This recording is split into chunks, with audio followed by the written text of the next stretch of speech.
Hello అండి, అందరికీ ఎలా ఉన్నారు? ఆషాఢ మాసంలో అందరూ అమ్మవారి ఆశీర్వాదాలు తీసుకుంటున్నారా? అలాగే ఈరోజు మన పెద్దాపురంలో ఉన్న మరడమ్మ తల్లి దేవాలయం గురించి మీకు చూపిస్తానండి. మొన్న శనివారం రోజు, ఇప్పుడు ఆషాఢ మాసం కదా, పెద్దాపురం వచ్చామన్నమాట అండి. మరడమ్మ తల్లి అండి, ఇక్కడ మరడమ్మ తల్లి దేవాలయానికి వచ్చినాం అనమాట.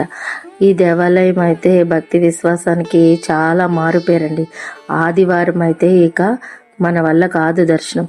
అందుకే నేనంత ధైర్యం చేయలేక సాటర్డే సండే మా అమ్మాయికి ఎలాగో సెలవు కదా, మనకి ఆషాఢ మాసంలో వెళ్ళాలన్న ఇది కూడా తీరిపోతుంది అని చెప్పేసి సాటర్డే వచ్చేసాం.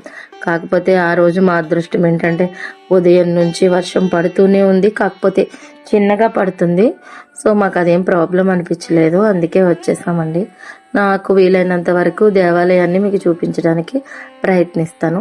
ముందు మనం లోపలికి వెళ్ళాలంటే ఫస్ట్ అమ్మవారు అనేసరికి ఎరగని యాతనము అరటిపళ్ళు తీసుకొని కొబ్బరికాయలు, అంటే ఒక్కొక్కరికి ఒక్కొక్క ఆచారం ఉంటుంది. మేమైతే అవే తీసుకుంటామండి. అవి తీసుకొని లోపలికి వెళ్ళడానికి రెడీ అవుతున్నాం అనమాట. ఈ గుడి అయితే రోడ్డు మీదకే ఉంటుందండి, పెద్దాపురంలో ఎక్కడ వీధుల్లో అది కాదు. సో కొంచెం జాగ్రత్తగా చూసుకొని వెళ్ళాలన్నమాట.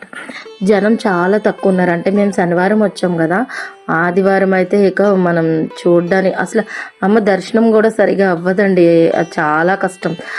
సో అందుకునని మేము సాటర్డే వచ్చాం కాబట్టి చాలా ఫ్రీగా ఉంది. సో మేము స్పెషల్ దర్శనం ఏం కాకుండా ఉచిత దర్శనానికి వచ్చేసాము. చూసారా, సండే వస్తే ఇవన్నీ ఫిల్ అయిపోవడం మాట దేవుడు ఎరుగు. అసలు మనకి ఊపిరి కూడా సలపదండి, అంతలా ఉంటుందన్నమాట. కొంతమంది కోళ్ళు అవి కూడా నైవేద్యంగా చెల్లిస్తారు తల్లికి, అవి అక్కడ ఉంటాయన్నమాట.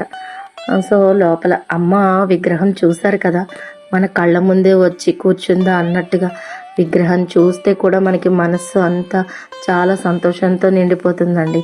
తప్పకుండా అందుకే ఆషాఢ మాసంలో దర్శనం చేసుకుంటాము. నాకు తెలిసినంత వరకు అయితే మాత్రం మనకి గ్రామ దేవతలు ఉంటారు కదండి. ఈ గ్రామ దేవతలు ఏంటంటే శక్తి స్వరూపులుగా గ్రామాలని కాపాడుతూ ఉంటారు.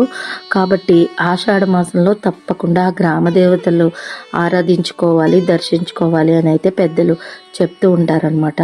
ఆ ప్రకారమే ప్రతి ఆషాఢ మాసంలో మాకు ఇక్కడ దగ్గరలో ఉండే పెద్దాపురంలో మరడమ్మ తల్లి జాతర అంటే మామూలు విషయం కాదండి. చాలా చాలా అంటే చాలా కన్నుల వైభోగంగా జరుగుతూ ఉంటుందన్నమాట. ఇలా మేమైతే సాటర్డే రావడం వల్ల చాలా ఈజీగానే తల్లి దర్శనం అయితే చేసేసుకున్నామండి. అంటే ఇక బయటకు వచ్చేసిన తర్వాత మా అమ్మ షాప్స్ ఉన్నాయేమో చూద్దాం అంటే ఒక పక్క వర్షం పడుతుంది, అంత ఎర్లీగా షాప్స్ ఏముంటాయి, ఏమీ లేవండి. అయితే బయట నుంచి అమ్మ కనిపిస్తుందా అని కొంచెం బయట నుంచి కూడా చూపించడానికి ట్రై చేస్తుంది కెమెరాలో. ఎంతవరకు అయితే అంతవరకు ట్రై చేసింది. అక్కడక్కడ బొమ్మలు షాపులు అవి ఉన్నాయి, కానీ ఇక వర్షం పడుతుందని అప్పటికే కంగారు పడుతుంటే ఇక మాట్లాడుకుంటూ వెళ్ళిపోయామన్నమాట. తర్వాత లోపల ప్రసాదాలు కూడా ఇస్తారండి. పులిహోర ప్యాకెట్లు తీసుకొని కారులో కూర్చొని ప్రశాంతంగా ప్రసాదం తినేసి ఇక బయలుదేరిపోయాం. ఇక మీరు కూడా గ్రామ దేవతల్ని దర్శించుకోకపోతే తప్పకుండా మీ దగ్గరలో ఉన్న గ్రామ దేవతల్ని ఈ ఆషాఢ మాసంలో దర్శించుకొని ఆ తల్లి అనుగ్రహానికైతే పాత్రలు కావాలని మనస్ఫూర్తిగా కోరుకుంటూ, ఫస్ట్ టైం మన ఛానల్ చూస్తున్న వాళ్ళు తప్పకుండా మన ఛానల్ని సబ్స్క్రైబ్ చేసుకోండి. Thank you for watching.